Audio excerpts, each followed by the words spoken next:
दोस्तों, आज बिजली या करंट की हमारे जीवन में कितनी अहमियत है ये शायद बताने की जरूरत ही नहीं है, क्योंकि आज हमें हर छोटे से छोटे और बड़े से बड़े काम के लिए इलेक्ट्रिसिटी की जरूरत होती है। रोजमर्रा की जिंदगी में मोबाइल, लैपटॉप चार्ज करने से लेकर लाइट, पंखा, मोटर या बड़ी बड़ी फैक्ट्रियों को चलाना हो, इलेक्ट्रिसिटी आज रोटी, कपड़ा, मकान जितनी जरूरी हो चुकी है। लेकिन इलेक्ट्रिसिटी का आविष्कार आखिर हुआ कैसे?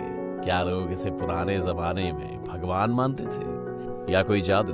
आज की इस वीडियो में हम आपको बताने वाले हैं बिजली का आविष्कार या खोज किसने किया और कब किया, और दुनिया को पहली बार इलेक्ट्रिसिटी नाम का तोहफा कब मिला। तो बने रहिएगा वीडियो के अंत तक हमारे साथ। कुछ इन्वेंशंस होते ही ऐसे हैं जो दुनिया को बदल कर रख देते हैं, और बिजली की खोज भी इन्हीं में से एक है। और हाँ, एक बात और, बिजली की खोज हुई थी, आविष्कार नहीं हुआ था, क्योंकि बिजली पहले से ही दुनिया में एग्जिस्ट करती थी। जैसे आग की खोज की गई, बिल्कुल उसी तरह। जैसा कि हम सब ने विज्ञान में पढ़ा है, ऊर्जा यानी एनर्जी कभी खत्म नहीं होती, बल्कि एक रूप से दूसरे रूप में कन्वर्ट होती रहती है। इलेक्ट्रिसिटी की खोज में कई बड़े बड़े वैज्ञानिकों का योगदान रहा है। बिजली की खोज किसी एक वैज्ञानिक ने नहीं की, जबकि इसकी खोज के बाद कई वैज्ञानिकों ने पीढ़ी दर पीढ़ी इसमें सुधार किया और इसे बनाने के नए नए तरीकों को इन्वेंट किया। लगभग 600 ईसा पूर्व एक महान साइंटिस्ट थेल्स ने पता लगाया कि कांच या अंबर के टुकड़े को रेशम या बिल्ली के बाल से रगड़ने पर उसमें एक ऐसी पावर आ जाती है जो अपने से हल्की वस्तु जैसे कागज के टुकड़े को अपनी तरफ आकर्षित करती है। लेकिन उस थ्योरी पर ज्यादा ध्यान नहीं दिया गया और कुछ लोगों ने तो इसे काला जादू तक कह दिया। बाद में थेल्स ने इस पर काफी रिसर्च की और उनको ये समझ आ गया कि जादू नहीं, साइंस है, क्योंकि अंबर को ग्रीक में इलेक्ट्रॉन कहा जाता है।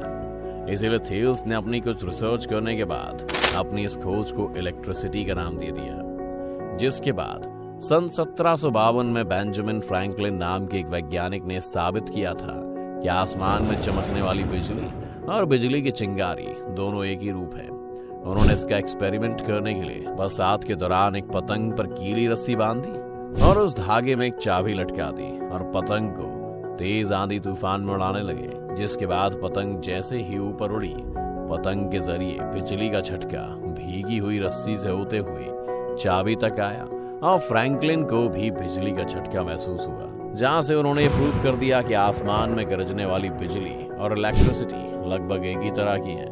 अपनी जान को जोखिम में डालकर आखिरकार उन्होंने खोज कर ली।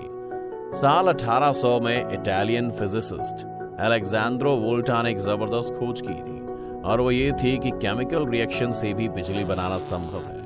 और उन्होंने एक इलेक्ट्रिक सेल का आविष्कार किया जिससे बिजली प्राप्त की जा सकती थी। वोल्टा ने एक इलेक्ट्रिक बैटरी पॉजिटिव और नेगेटिव कनेक्टर्स को इस्तेमाल करके बनाया, और इसी साइंटिस्ट के नाम से वोल्ट यूनिट को रखा गया। डीसी के आविष्कार के बाद सन 1831 में माइकल फैराडे ने बिजली की खोज में सबसे क्रांतिकारी काम किया।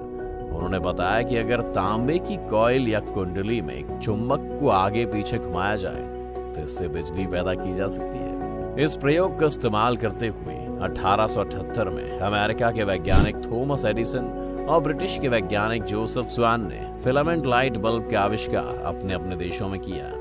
आज भी बल्ब का आविष्कारक थॉमस एडिसन को ही माना जाता है, जबकि स्वान ने भी इसका आविष्कार किया था। लेकिन अभी भी डीसी करंट का इस्तेमाल किया जा रहा था, और चूंकि वोल्टा की ये बैटरीज डीसी करंट जनरेट करती थी, यानी डायरेक्ट करंट, जिसमें खतरा बहुत ज्यादा था। साथ ही साथ इसमें सबसे बड़ी कमी ये थी कि डीसी करंट को 2 से 3 किलोमीटर के एरिया में ही ट्रांसमिट किया जा सकता है। इसी वजह से जहां भी बिजली पहुंचानी होती थी, उसके हर 3 किलोमीटर के एरिया में प्रोडक्शन हाउस बनवाना पड़ता था।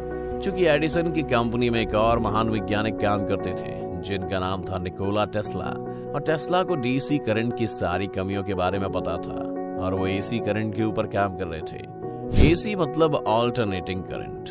वो चाहते थे कि ऐसा करंट बनाया जाए जो सुरक्षित हो और जिससे काफी दूर तक करंट सप्लाई किया जा सके। जब टेस्ला ने अपना सारा एक्सपेरिमेंट एडिसन को बताया तो एडिसन ने एसी करंट को अपनाने से साफ इनकार कर दिया, और उन्होंने कहा कि आपको जो भी एक्सपेरिमेंट करना है वो हमारे डीसी करंट जनरेटर पर करें। जिसके बाद टेस्ला ने उनकी कंपनी को छोड़ दिया और एसी जनरेटर और एसी मोटर पर काम करना शुरू कर दिया।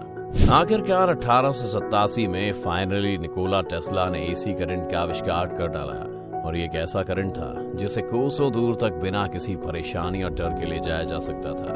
इस तरह से बिजली की खोज और इसे बनाने के तरीकों में कई सारे वैज्ञानिक और भौतिकवादियों का योगदान रहा है, और उन्हीं की बदौलत आज हमें इतनी आसानी से बिजली का इस्तेमाल करने को मिल रहा है और हमारी जिंदगी इतनी बेहतर और आसान हो गई